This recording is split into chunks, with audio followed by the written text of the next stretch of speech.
Plak, plak. Ayah, liris Santi dengan tatapan nanar dan tangan yang memegang kedua pipinya yang panas akibat terkena tangan sang ayah. Baru kali ini ayahnya itu bertindak kayak SEAR dengan main fisik padanya. Tak main-main, dua tamparan langsung mendarat dengan sempurna di pipinya. Santi kecewa sama ayah. Santi nggak nyangka ayah bisa lakuin ini. Ucap Santi dengan menahan tangisnya. Santi langsung berlari menuju ke kamarnya, tanpa memperdulikan apapun. Bi Ijah yang sedikit mengintip, karena mendengar keributan di luar pun. Begitu kaget bahkan wanita parubaya itu sampai membekap mulutnya, dengan tangan saat melihat Nona yang sudah dirawatnya dari kecil mendapat tamparan. Dengan tergopoh-gopoh, wanita itu pergi ke dapur untuk mengambil baskom dan diisikan dengan air es. Tak lupa pula dirinya mengambil kain dan segelas air minum. Tok, tok, tok. Tak mendapatkan sahutan dari dalam. Bi Ijah pun memutuskan untuk langsung memutar kenop pintu. Dan beruntunglah ternyata pintu tidak dalam keadaan terkunci sehingga membuatnya bisa langsung untuk masuk. Non, liri Bi Ijah ketika masuk dan melihat Santi yang saat ini sedang menangis dalam keadaan tengkurap di area jeng. Tak mendapatkan respon membuat Bi Ijah langsung meletakkan apa yang dia bawa di atas nakas samping tempat tidur. Non, lirihnya dengan tangan mengelus pelan kepala Santi bagian belakang. Santi langsung membalikkan tubuhnya, lalu duduk dan memeluk Bi Ijah yang telah duduk di tepi ranjang di sampingnya. Santi menangis dan terseduh-seduh di pelukan asisten rumah tangga yang sudah dianggap sebagai keluarganya sendiri. Tangisan yang begitu memilukan dan menyayat hati siapapun yang mendengarnya. Bi, Santi nggak seperti itu, Bi. Ucap Santi di sela tangisnya. Semua itu bohong. Itu fitnah. Ujarnya lagi yang diangguki oleh Bi Ijah. Iya Bibi, percaya kalau Nona tidak mungkin seperti itu. Ucap Bi Ijah. Bi Ijah tahu betul bagaimana sifat serta tabiat anak dari majikannya itu. Jadi dirinya tidak percaya dengan apa yang dikatakan mantan calon suami Santi. Tapi ayah nggak percaya Bi, lirih Santi. Minum dulu non, biar sedikit lebih tenang, kata Bi Ijah menyodorkan satu gelas air yang dibawanya tadi. Santi meminumnya dengan sedikit pelan, karena sudut bibirnya terasa sangat sakit sekaligus perih. Sekarang Bibi kompres dulu pipinya non Santi ya, kata Bi Ijah, biar nggak membengkak. Imbuhnya lagi yang diangguki oleh Santi. Bi Ijah meraih kain dan mencelupkannya ke dalam baskom berisi air es. Baru setelah itu dia peras dan ditempelkan di pipi Santi kanan dan kiri secara bergantian. Sakit non? Tanya Bi Ijah ketika mendengar Santi sedikit meringis. Begitu kan kompres menempel di pipinya. Santi menggelengkan kepalanya karena sakit yang ada di pipinya tak sebanding dengan rasa sakit yang kini ada di hatinya. Kedua sudut bibir non Santi ber-RDRH, kata Bi Ijah. Saking kuat tamparan yang dilayangkan sang ayah hingga membuat kedua sudut bibir Santi mengeluarkan darah karena RBX. Selesai mengompres dan mengobati Santi, Bi Ijah meminta izin untuk keluar dari kamar nonanya itu. Namun Santi menahan tangan Bi Ijah dan memintanya untuk menemani dirinya tidur malam ini. Keesokan harinya, tubuh Santi terasa sangat lemah. Kepalanya juga terasa pusing sehingga gadis itu memutuskan untuk tidak keluar dari kamar. Bahkan kedua pipinya juga masih merah dan terlihat sedikit membengkak. Santi mana Bi? Tanya Ibu Romi saat semuanya sudah berkumpul di ruang makan. Masih di kamar Nyonya, jawab Bi Ijah dengan sopan. Panggil, kata Ibu Romi. Gak usah dipanggil, biarkan saja. Potong Ayah Suryo dengan cepat. Kita mulai saja sarapannya. Ayah harus segera pergi ke kantor. Sambungnya lagi. Mereka bertiga pun akhirnya sarapan tanpa ada Santi di sana. Begitu selesai, satu persatu pergi untuk menjalankan aktivitas masing-masing. Ayah Suryo pergi ke perusahaan miliknya. Rini yang berprofesi seorang model pun pergi ke tempat pemotretan. dan Ibu Romi pergi bertemu dengan teman-teman sosialitanya untuk melakukan arisan. Melihat sudah tidak ada siapapun membuat Bi Ijah langsung bergegas pergi ke kamar Santi untuk melihat keadaannya. "Non, boleh Bibi masuk?" tanya Bi Ijah setelah mengetuk pintu beberapa kali. Masuk saja Bi," sahut Santi dengan suara yang terdengar sedikit lemah. "Ceklek, apa Nona sakit?" tanyanya saat melihat Santi masih tidur di ranjang. "Hanya sedikit pusing saja Bi, mungkin karena kebanyakan menangis," jawab Santi. "Ini Bibi bawain sarapan untuk Nona. Nona sarapan dulu ya, habis itu minum obat," kata Bi Ijah dengan nampan berisi makanan di tangannya. Santi pun langsung duduk dan menerima suapan dari Bi Ijah. "Sudah Bi," kata mewah saat Bi Ijah hendak kembali menyuapkan makanan ke mulutnya. "Tapi Nona baru makan beberapa suap," kata wanita itu. "Santi sudah kenyang Bi," ucap Santi. Bi Ijah pun tak memaksa lagi dan segera mengambil obat agar bisa segera diminum oleh Santi sebelum nonanya itu beristirahat kembali. "Calvin, sampai kapan kamu mau menghindar dari Mama?"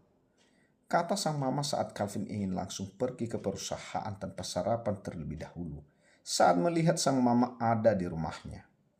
Saat terakhir sang mama meneror dirinya dan sang asisten tempo hari, Calvin sama sekali tak berkunjung ke kediaman utama keluarganya, dan hal itu membuat sang mama pagi-pagi sudah datang ke rumahnya.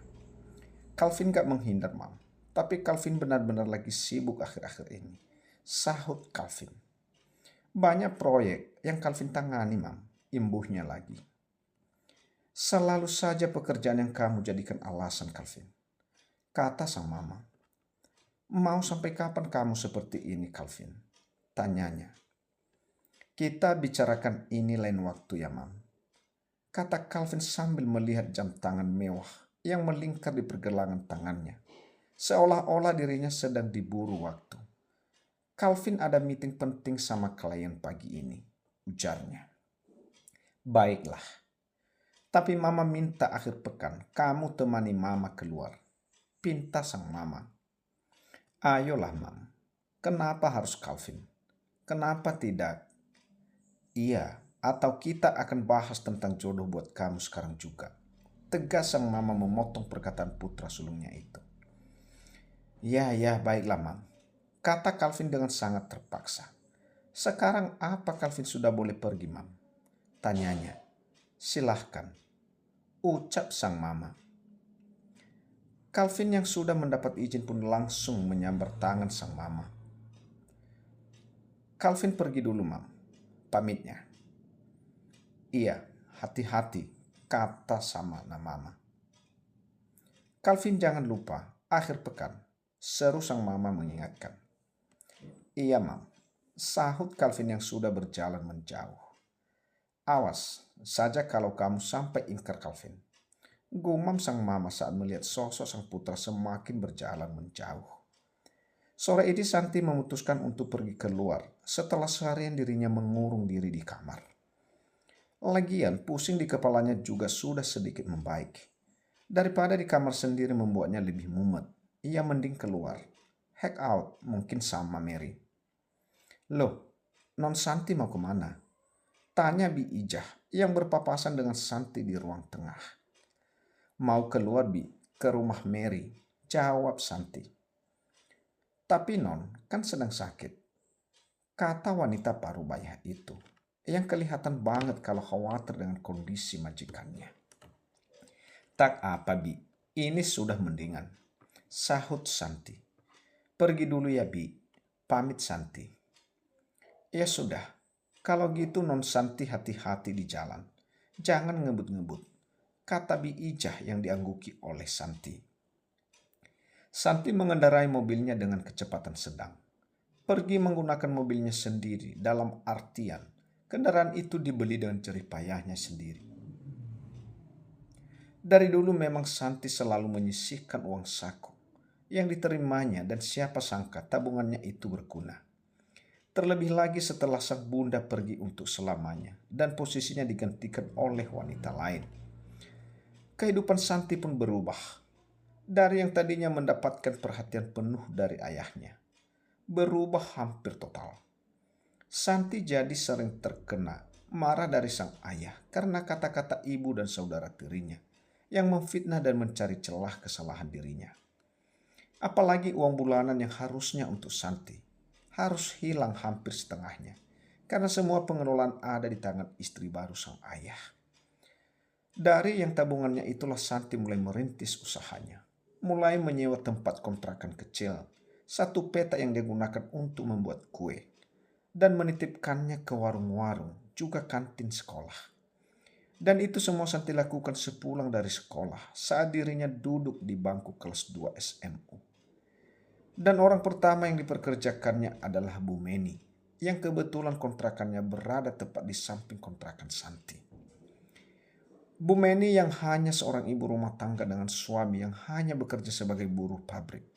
Bahkan gaji sang suami pun hanya cukup untuk makan seadanya, serta untuk membayar kontrakan saja. Bukan tak mau bekerja, tapi Bu Meni yang masih memiliki anak balita, tak memungkinkan dirinya untuk bekerja juga.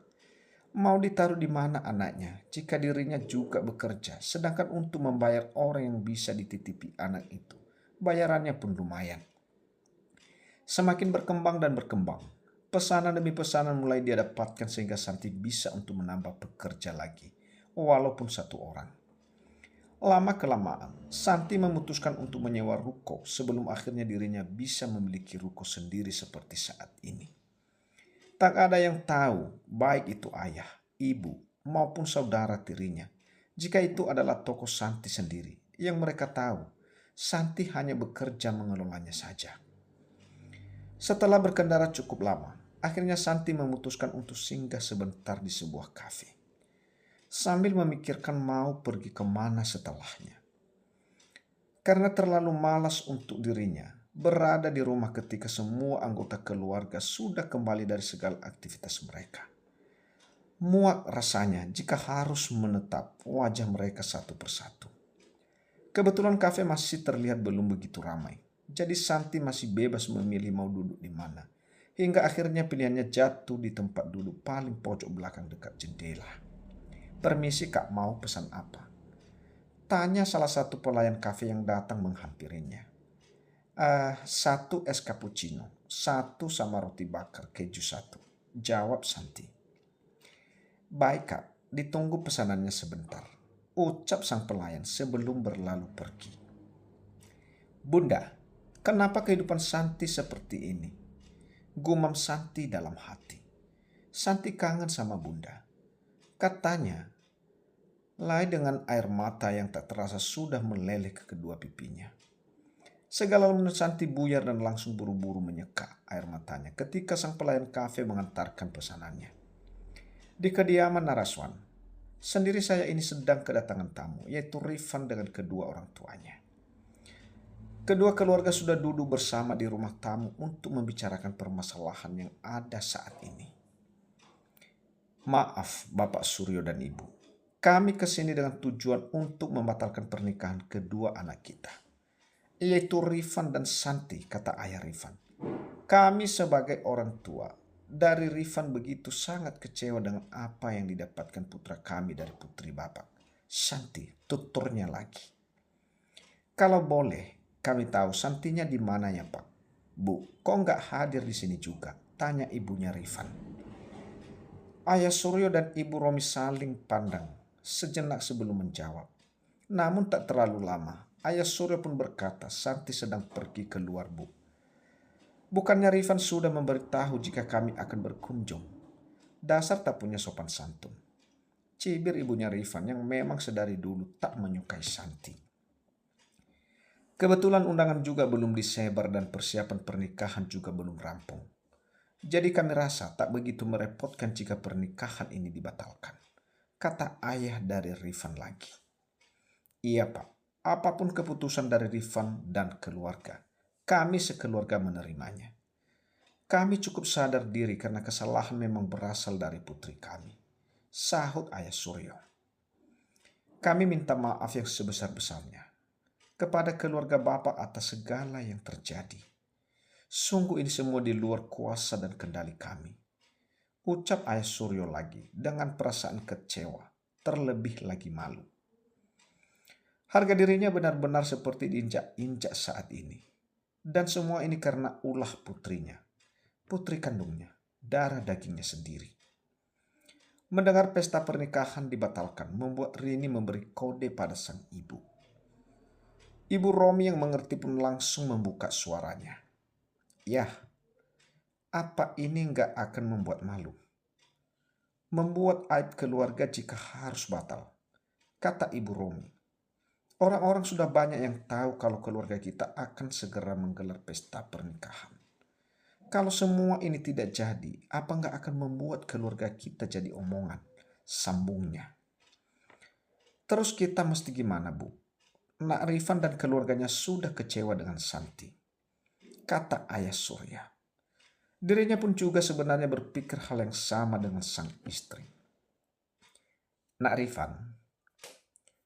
Rifan mau tidak jika kami jodohkan sama Rini?" Tanyanya pada pemuda yang kini duduk di depannya. "Maksud Ibu Romi bagaimana?" tanya ibunya Rifan. "Iya, seperti yang saya katakan tadi. Apa keluarga Jeng juga tak sama dengan keluarga kami? Mendapat malu jika pernikahan putri ibu tidak terjadi alias batal," kata Ibu Romi. "Iya, benar juga sih. Para teman-teman arisan saya sudah tahu semuanya. Jika sebentar lagi saya dan keluarga akan menggelar pesta pernikahan untuk Rifan," sahut ibu dari Rifan. "Bagaimana ya? Kalau ibu setuju saja dengan usul Jeng Romi. Lagian Rini juga lebih cantik dan pekerjaannya juga jelas," kata ibunya Rifan pada sang suami. "Ayah terserah bagaimana Rifan dan Rini saja. Toh mereka yang akan menjalaninya," jawab ayah dari Rifan. "Rini, kalau mau kan nak menikah dengan Rifan?" tanya Ibu Romi pada sang putri yang ada di sampingnya. "Demi nama baik keluarga Rini mau, Bu," jawab Rini. "Nah, sekarang bagaimana nak Rifan?" tanya Ibu Romi sekali lagi. "Lagian belum banyak yang tahu juga siapa putri kami yang akan menikah. Jadi kalau mempelai wanitanya ganti, ya saya rasa nggak ada masalah," kata Ibu Romi lagi. "Baiklah, saya juga setuju. Demi kebaikan bersama," jawab Rifan.